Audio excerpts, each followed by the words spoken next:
Self-emptying vacuum robots are becoming trendy, so one of the top Chinese brands for robotic vacuums has made a new model and is already a contender for one of 2021's best, the Viomi S9. Let's inspect.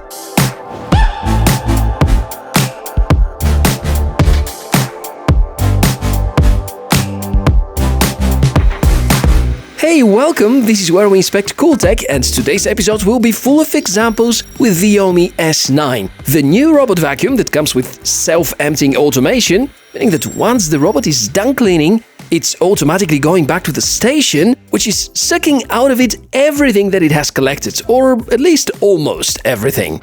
The plan is that you don't have to empty the dust box manually every time after the cleaning is over. That's a pretty nice option, especially if you want to be able to remotely trigger the cleaning at home and you want to do it on a regular basis, but there is no one physically inside home to empty the box on a regular basis. Most big robot vacuum makers already have such a device, iRobot includingly, so it was a matter of time Viomi to join that line, knowing that they already have the edge over others in certain areas of their designs. All about the important hardware and software information is prepared, and as usual, this is what we're going to deal with after we talk about the price. The Viomi S9 has been launched at a price of around $650 with both wet and dry cleaning modes.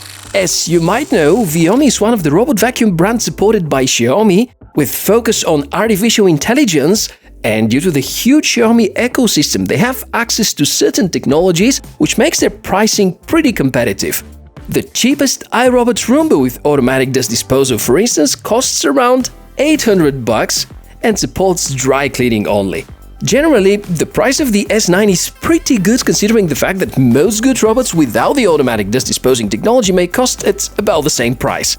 I'm pretty sure that 2021 is going to be the year where this technology would be more widely adopted. You've already seen on the channel another similar device called the Neabot Nomo. So, now, the box. Big and rather heavy. Keep in mind that this automatic self-cleaning function is basically another vacuum installation, so it has extra turbine and construction added to the charging station, and it's apparently bigger. So, what we're going to take out of the box? Well, the usual stuff packed with robotic vacuums, the Viomi S9 main unit. The dust box is hybrid, it comes with a water tank, brush, filters, the mop, and here's the big docking station that collects the dust from the robot module. The suction station itself weighs around 4 kilos, while the robot is 3.8. The whole package is above 11 kilos, so keep that in mind when ordering the product. The good news is that the installation is no different to most other robot vacuums. Make sure all the brushes and filters are in place. We're going to use that procedure to study the build quality and the design of the bottom area. There's the main brush, which is a really good add-on for carpets, and most good robot vacuums these days come with such one. It's the first Viomi robot with dedicated carpet mode that I'm testing, so I'm really looking forward to try its performance. The wheels are large and promise to climb obstacles up to 20mm height. While I'm not a fan of the bronze line, I definitely sympathize with the white color being the leading choice. Looks like there's gonna be a black edition sooner or later. So let's get to know the specs of the robot itself. Suction power is 2700 pascals, fantastic achievement and leading rating for 2021 models, up to 220 minutes cleaning time, LDS laser navigation, mixed dust and water tank, one side brush on the front, a main brush, height of 98mm, Wi-Fi, smartphone app support, and of course the highlight, this automatic suction station. If these specs so far didn't help you much because they're hard to get, let me give some easy to understand examples. Suction power is leading in its class, topping many charts, and most of the time you won't even need the full capacity. Having dry and wet mopping both is also great. Battery life is remarkable. 3 hours and a half cleaning time, that is pretty impossible to beat these days. Lots of smart sensors on top of that, so the robot won't fall down or randomly hit objects. There's a really good smartphone app to manage and control the whole thing.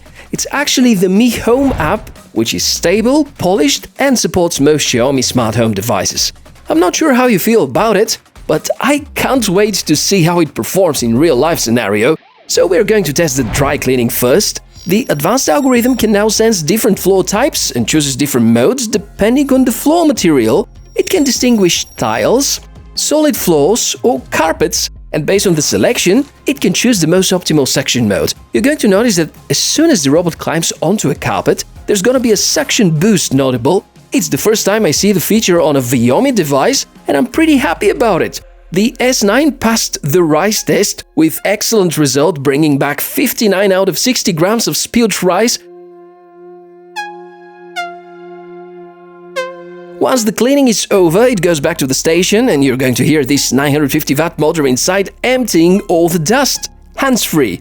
And you're good to go and clean once again. Now, the big advantage of such a station is the fact that it's also going to suck most of the ultra-small pieces of dust that get stuck on the HEPA filter and are often unable to be removed just like that. Here's an example with an old, really well-used HEPA filter of the Roborock S5. Going back to the suction station, inside there's a 3-liter bag which should be fine for at least 10 cycles, maybe even more.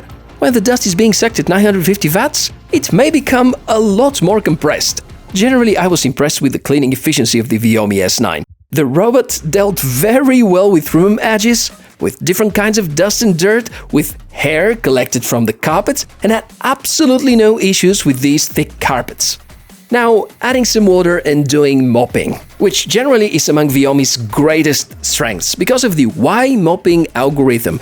You can choose between S and Y shape in the smartphone app. There are other brands trying to follow the concept, but Viomi were among the first that made it popular, and it's the much more efficient way to perform wet cleaning with a rather lightweight device, which these robots are. Each part of the room is going to get wiped at least twice, with the mop sliding in a different direction, so there's no doubt it will provide better results than other robots. After enjoying this performance and the remarkable results, let's switch to the maintenance side and talk about the smartphone app. It's called Mi Home, available for both iOS and Android. If you have another Mi device at home, you probably know the app. I still control the good old Roborock S5, the Mi Scooter and some other devices. The trick is that if you want to find a Viomi robot vacuum, you need to be using a European-based server, or at least this is how it worked for me. There are plenty of options inside the app, from basic things like choosing the suction power, to the more advanced settings like creating automation rules and updating the firmware. Quite important to note is the ability to deal with maps. You can save multiple maps, you can choose zones to clean, or to avoid being cleaned, so the app can act as a tool to place virtual walls, or select areas to be cleaned only. The precision of the robot to find the selected spots is unmatched, and it's all thanks to the advanced laser LDS system integrated. I promise you, if that's your robot, you are going to enjoy the smartphone app experience. Did I find any drawbacks? Well, sure, but they're too few and nothing that is really a deal breaker. Currently there is no easy integration for Alexa or Google Home smart assistants, and no physical remote, which we can totally live without. I was hoping to get more spare filters, but I guess we should get used to receiving less and less spare modules with new robot vacuums, because these consumables are an important revenue generation. So, in short, straight to the question, is the Viomi S9 good enough? I'd say not just good enough, it's remarkable, fantastic and great in any way you could think of. I even spared you some of the technical details and didn't talk about the many Japanese-made parts, the motorized electronic micro pump for the web mopping, the ultra-short air duct, the floating main brush, and all the other small details that turn this whole unit into possibly the best robot vacuum with automatic dirt disposal, even if price is not a factor. I guess the S9 will be something like a benchmark for the competition in 2021, and it's still just January. So that's all for today's episode. Check the description below the video to see if I managed to squeeze you a discount code in case you want to get your own Viomi S9. If the video has helped you to get to know the unit better and was fun to watch, please take a moment, hit the like and subscribe to the channel if you haven't done it yet. Take good care of yourself and your home. And I'm Michael, gonna see you in the next episode. Bye! 2-in-1 dust compartment with water tank has been installed.